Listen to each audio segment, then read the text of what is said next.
नमस्कार. आज आपण बनवणार आहे मोमोज. आपण म्हणजे माझ्या नणंदबाई आल्या, त्यांना खूप छान बनवता येतात. तर मी त्यांना म्हटलं तुम्हीच मस्त मोमोज बनवून द्या. आणि छान वाफवल्या गेले आणि तळल्या पण मस्त गेले. तर चला आता सुरुवात करूया झटपट बनवायला.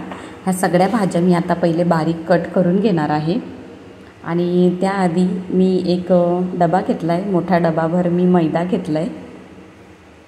या मैद्यामध्ये नमक आणि तेल व्यवस्थित मिक्स करून घ्यायचं आहे. थोडंसं नमक घातलं आहे आणि थोडंसं तेल घातलं आहे आणि हे छान व्यवस्थित याच्यामध्ये मिक्स करायचं. हाताने छान असं चोडून चोडून मिक्स करायचं, म्हणजे त्याचा एक बाइंडिंग छान येते. गोळा बनला ना की ते एकदम बघा मस्त व्यवस्थित असं झालं आहे. आता यामध्ये थोडं थोडं पाणी घालून मैदा हा भिजवून घ्यायचा. एकदम मऊ असा गोळा तयार करायचा बघा अशा प्रकारे. आता मी पिशवीत घातलं आहे आणि पिशवी ही डब्यामध्ये ठेवून असंच मी हे फ्रीजमध्ये ठेवणार आहे 10-1 मिनिटे. सगळ्या भाज्या बारीक कट करून झाल्या. माझ्या नणंदबाईनेच केल्या, खूप मस्त कट केल्यात. तर चला आता ह्या सगळ्या भाज्या आता मी एका बाउलमध्ये पूर्ण मिक्स करून घेणार आहे. शिमला मिरची, गाजर, टोमॅटो, कांदा, काकडी, लसूण, अद्रक, हिरवी मिरची हे सगळं मी मिक्स करून घेतलं आहे. आता त्यामध्ये नमक, जिरे आणि मिरेची पूड घातली, व्हिनेगर घातलं आहे, तेल घातलं आहे थोडं आणि नमक घालून हे छान असं मिक्स करून घेणार आहे. म्हणजे सगळ्या भाज्या व्यवस्थित पाणी सोडायला लागतात. बघा 10-15 मिनिटे झाले, छान भाज्या पाणी सोडायला लागल्या. आता हे पूर्ण पाणी याच्यामधलं काढून टाकायचं, पिळून भाज्यांमधलं. आणि एकदम अशा सॉफ्ट एकदम मोकळ्या भाज्या करून ठेवायच्या. बघा त्याला नमक तेल सगळं लागलेलं आहे व्यवस्थित आणि गोळा पण एकदम सॉफ्ट आणि मस्त झाला आहे. आणि आता छोट्या छोट्या मैद्याच्या पुऱ्या लाटून घ्यायच्या.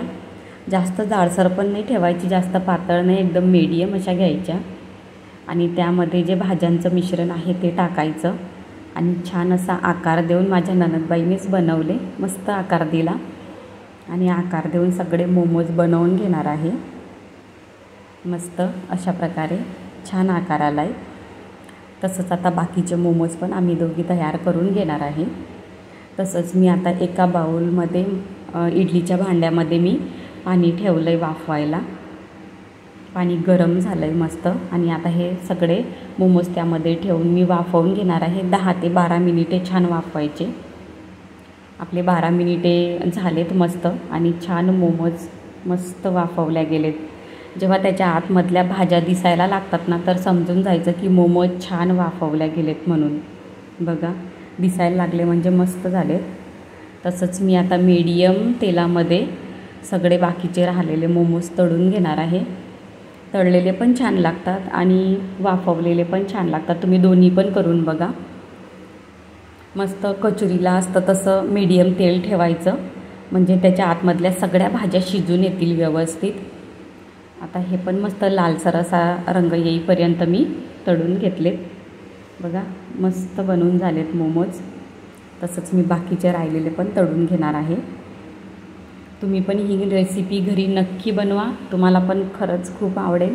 मला पण खूप आवडली आणि मस्त असे बनले. शेजवान चटणी सोबत खायला घ्यायचे, मस्त वाटतात. तुम्हाला जे आवडेल त्याच्याबरोबर तुम्ही खाऊ शकता. बघा मी तुम्हाला दाखवते की किती छान वाफवल्या गेला आहे. मस्त सगळ्या भाज्या वाफवल्या गेल्यात आणि खाऊन पण बघते. मस्त झाले.